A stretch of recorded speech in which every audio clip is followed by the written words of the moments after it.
Noong panahong siya'y hari, masiglang kanyang pagbati.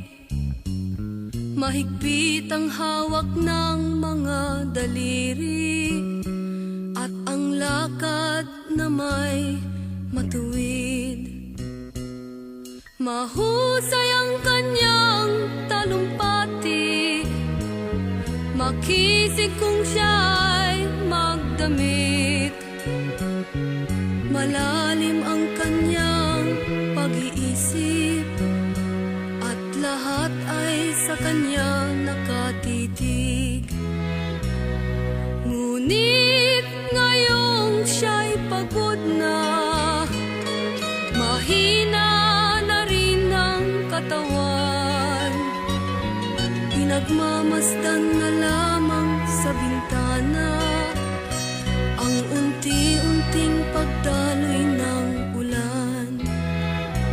At ang unang tanong sa umaga, kung ano ang kanyang nagawa sa paglipas ng 90 taon, nang siya'y malakas at bata pa.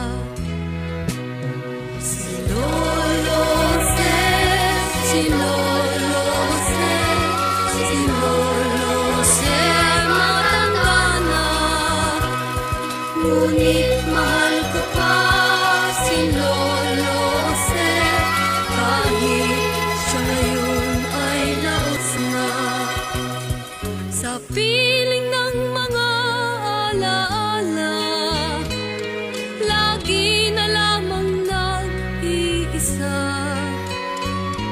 Kahit sulyap walang maaasahan, sa anak na di man siya mapagbigyan. At ang unang tanong sa umaga, kung mayroon pa siyang magigisnan, naliwanag sa nalalabing buhay. Ngayon siya'y matanda at laos na.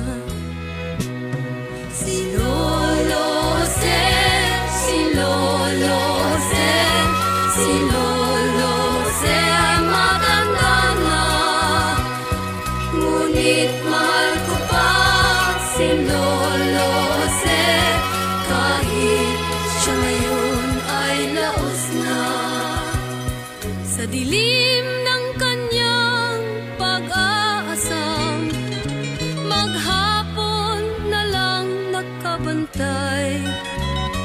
Kung kanyang matatanaw pa ang hiwaga, nang hindi malimot